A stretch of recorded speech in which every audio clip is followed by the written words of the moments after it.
Queridos hermanos, otra vez estamos en el día santo, día de reposo de nuestro Dios, estudiando su santa palabra. No se olviden que si desean una copia de esta presentación, visiten escuelasabatica2000.org y compartan, mis hermanos, compartan. El título para hoy día es Jesús, nuestro hermano fiel. Vamos a orar, mis hermanos. Santo Dios que estás en los cielos, estamos agradecidos porque en tu inmenso amor nos das esta oportunidad de descansar en tu día santo y estudiar tu santa palabra. Ayúdanos a comprenderla, Señor. Ayúdanos a hacer decisiones de vida eterna. Y ayúdanos, Señor, en todas nuestras necesidades. Señor, de una manera especial, bendice a todos nuestros hijos. En el nombre de Jesús, amén. Jesús, nuestro hermano fiel. Miren el versículo de memoria, Hebreos 2:14. Así que por cuanto los hijos participaron de carne y sangre, Él también participó de lo mismo para destruir por medio de la muerte al que tenía el imperio de la muerte, esto es, al diablo.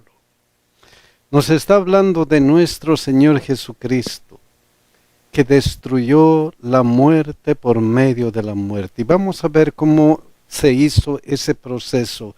Pero estos versículos tienen algo especial. En primer lugar, así que por cuanto los hijos participaron de carne y sangre. La primera pregunta es, ¿qué hijos? Los hijos participaron de carne y sangre. ¿Qué hijos?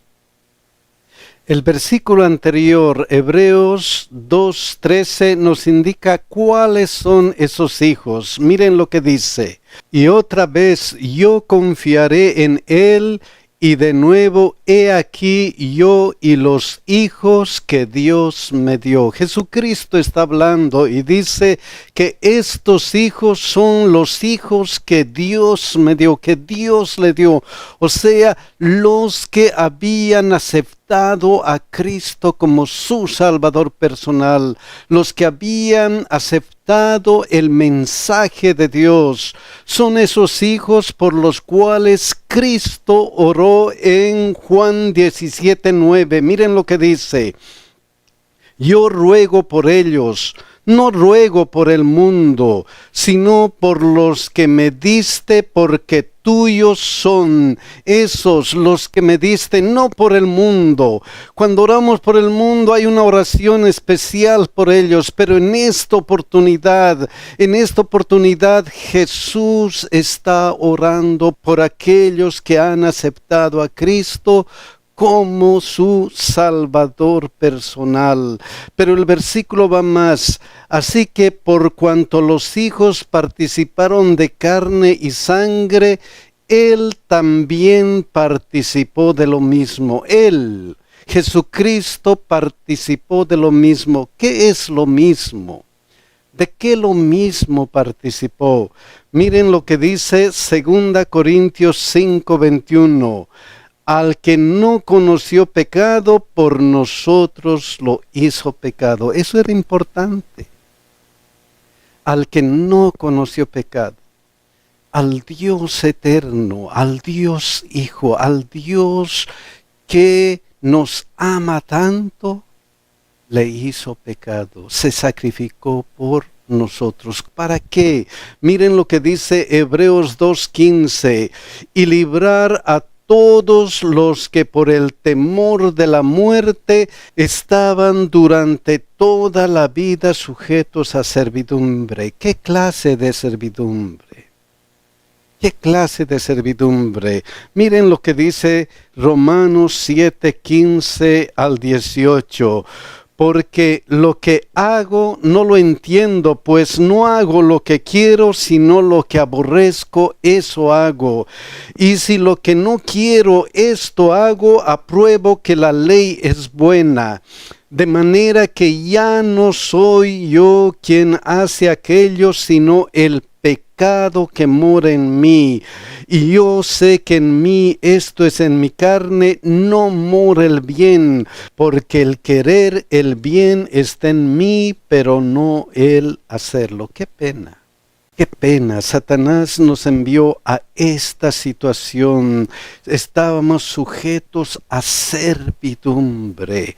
Y no solamente eso, sino por causa de que el pecado mora en mí, ¿qué es lo que yo debo pagar? Miren lo que dice Romanos 6:23, porque la paga del pecado es, ¿qué cosa? Muerte. Eso yo debería pagar. Eso yo debería pagar. Pero miren lo que dice el versículo. Así que por cuanto los hijos participaron de carne y sangre, él también participó de lo mismo. ¿Para qué? Para destruir por medio de la muerte al que tenía el imperio de la muerte. Esto es a quien, al diablo, para destruir al diablo. Jesucristo vino a destruir al diablo. Él se vistió como nosotros. Él estuvo como nosotros, listo para vencer al diablo. Es nuestro hermano. Esto que nos está diciendo el Nuevo Testamento estaba ejemplificado en el Antiguo Testamento. Miren lo que dice Levíticos 25, 47 y 48.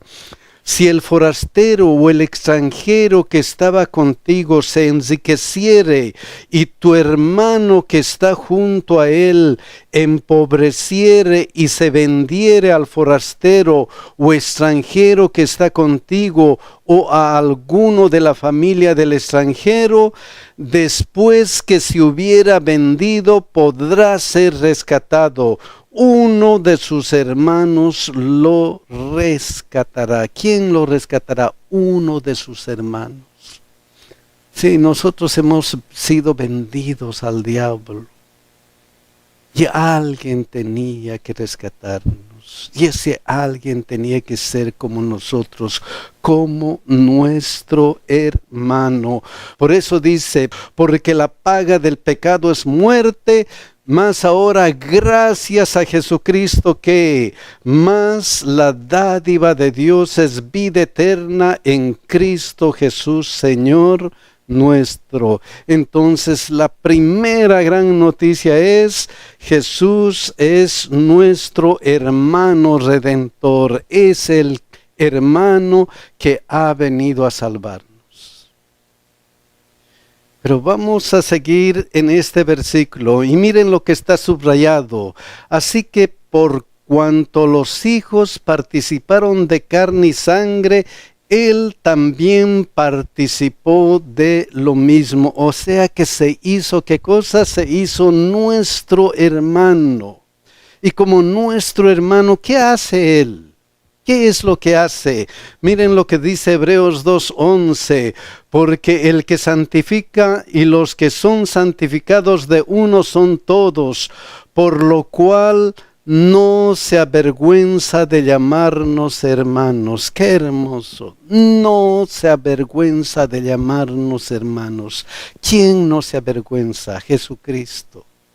¿Quién era Jesucristo? El Dios creador, el Dios todopoderoso, el que con una palabra puede hacer todo, no se avergüenza de llamarnos sus hermanos. Somos hermanos de Jesús. ¡Qué maravilla! Es que la actitud de Jesús es grande, es hermosa, es bella por cada uno de nosotros. Miren por qué no se avergüenza de ser nuestros hermanos. Filipenses 2:5-8. Haya pues en vosotros este sentir que hubo también en Cristo Jesús, el cual siendo en forma de Dios, no estimó el ser igual a Dios como cosa a que aferrarse. No, Él era Dios. Pero Él no dijo, yo soy Dios y se acabó. Yo soy Dios y si ellos han pecado, que sigan con su problema. No, Él no dijo eso.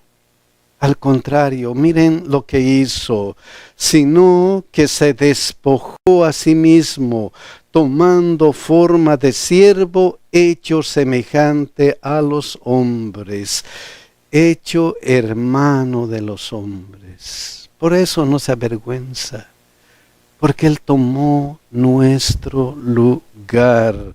Y luego que, y estando en la condición de hombre, se humilló a sí mismo, haciéndose obediente hasta la muerte y muerte de cruz. No se avergüenza de nosotros, porque Él vivió como nosotros. Él se humilló a sí mismo para salvarnos a nosotros. Por eso Él no se avergüenza de nosotros. Pero alguien dirá, era Jesús, era Dios. Esto Él, solamente Él podía hacer. Porque tiene poder, no es como nosotros, vendidos al pecado, no. El ser humano también puede seguir las pisadas de Jesús. Miren este ejemplo. Hebreos 11, 24 al 26. Por la fe, Moisés, hecho ya grande, rehusó llamarse hijo de la hija de Faraón. ¡Qué grande Moisés! Podía ser el gobernador del gran imperio egipcio.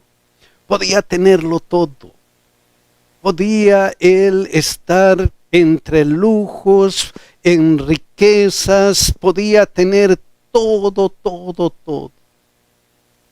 Pero ¿qué pasó? Lo mismo que hizo Jesús. Podía tener todo como Dios. Pero Él dejó esos privilegios, hecho ya grande, rehusó llamarse hijo de la hija de Faraón, escogiendo antes ser maltratado con el pueblo de Dios, que gozar de los deleites temporales del pecado. ¿Escogiendo qué cosa? Escogiendo a Dios, antes que gozar de los deleites del pecado. Ahí está la diferencia. ¿Qué vamos a escoger? ¿Servir a Dios o gozar de los deleites del pecado? El versículo sigue adelante. Miren lo que dice.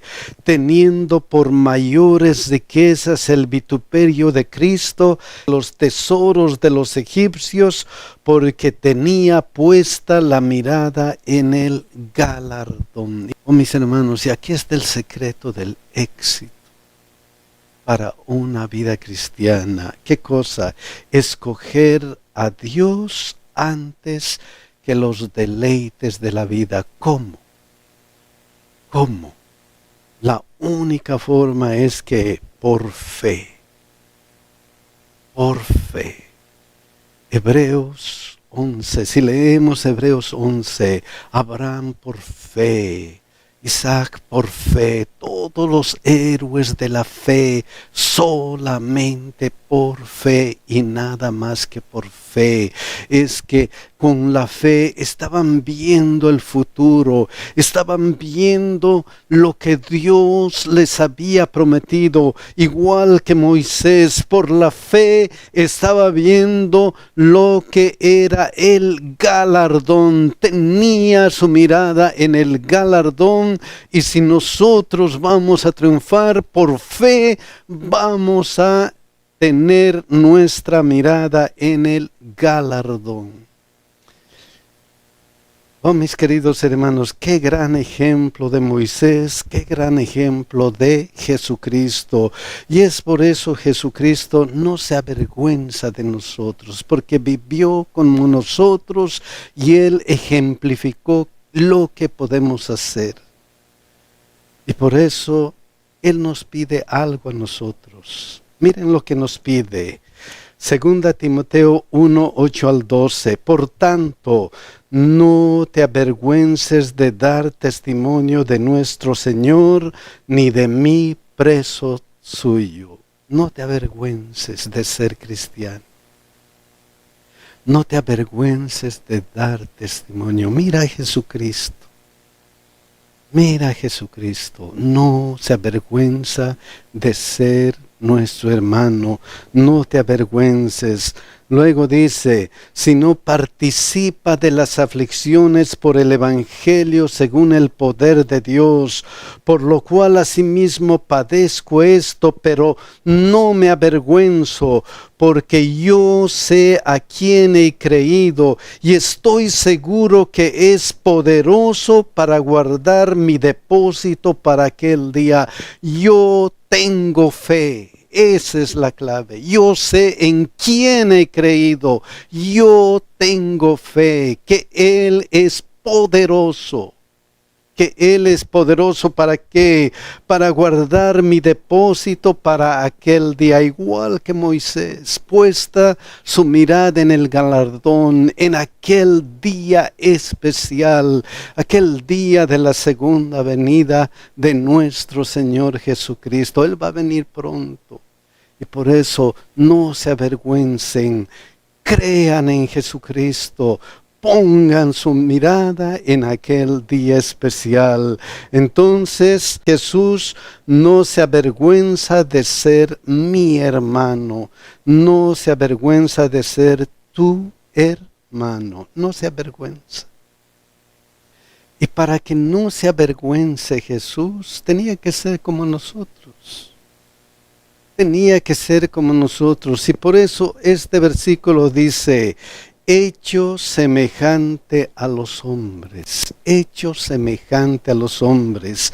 Miren lo que dice Hebreos 2:17. Por lo cual debía ser en todo semejante a sus hermanos.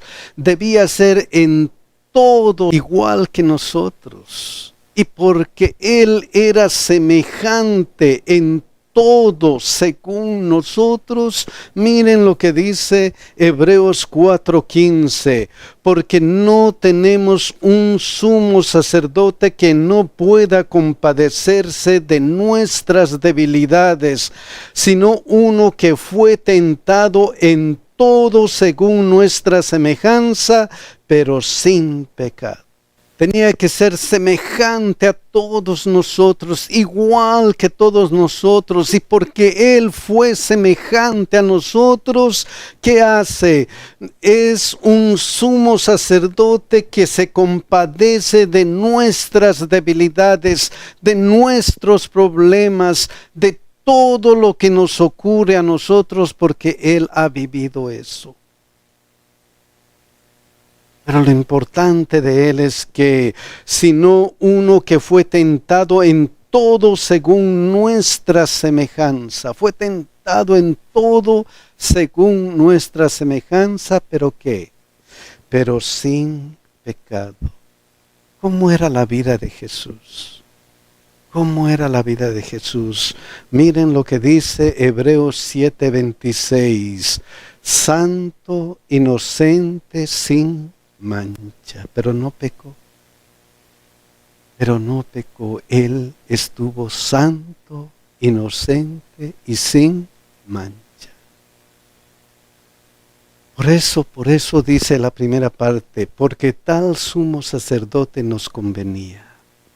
Porque Él era puro, santo y sin mancha.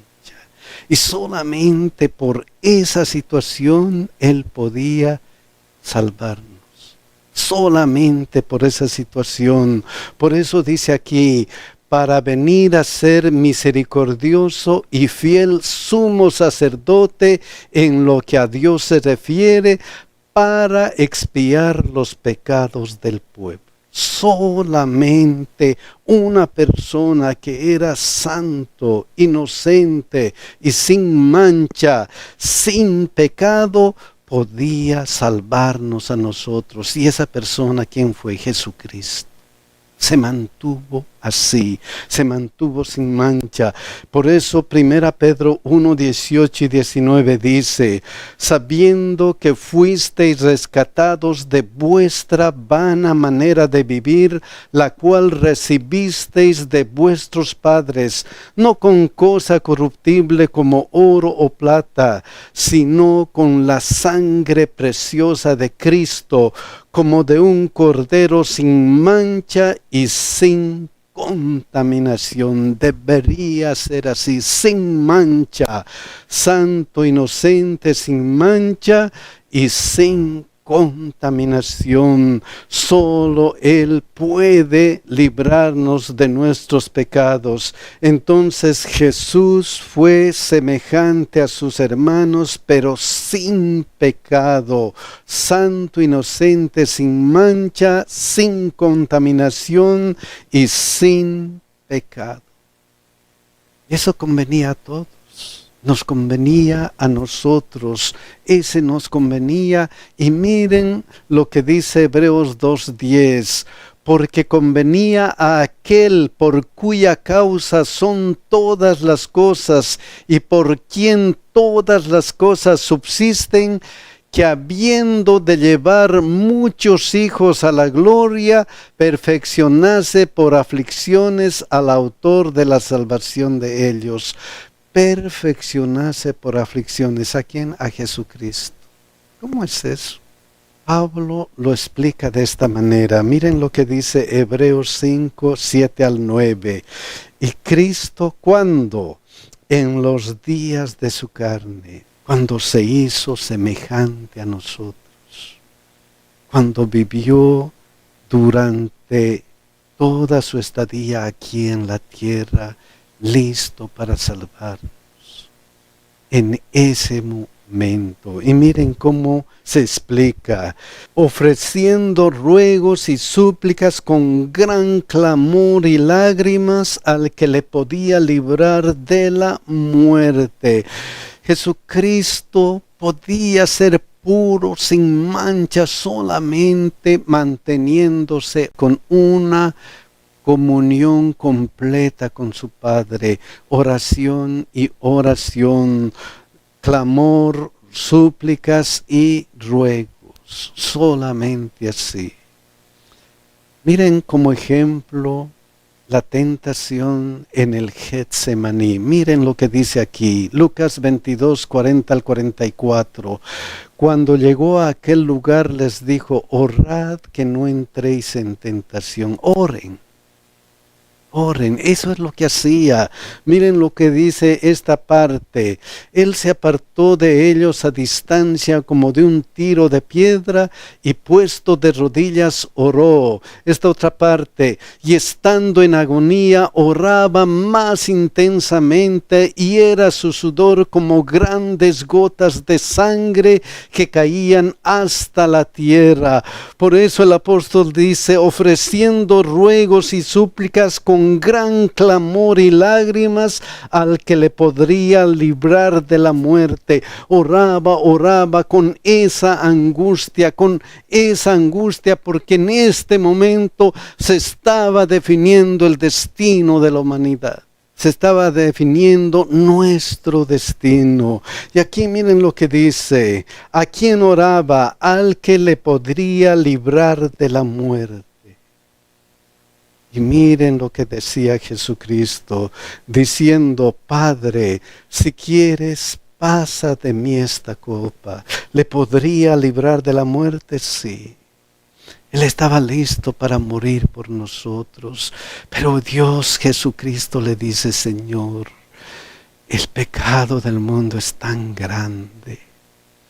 Nuestro pecado es tan horrendo que temo que ese pecado nos va a separar definitivamente. Señor, por favor, ¿qué cosa? Si quieres, pasa de mí esta copa. Orando a aquel que podría salvarle de la muerte. Pero va más, miren lo que dice aquí: fue oído a causa de su temor reverente, fue oído, fue escuchado a causa de su temor reverente.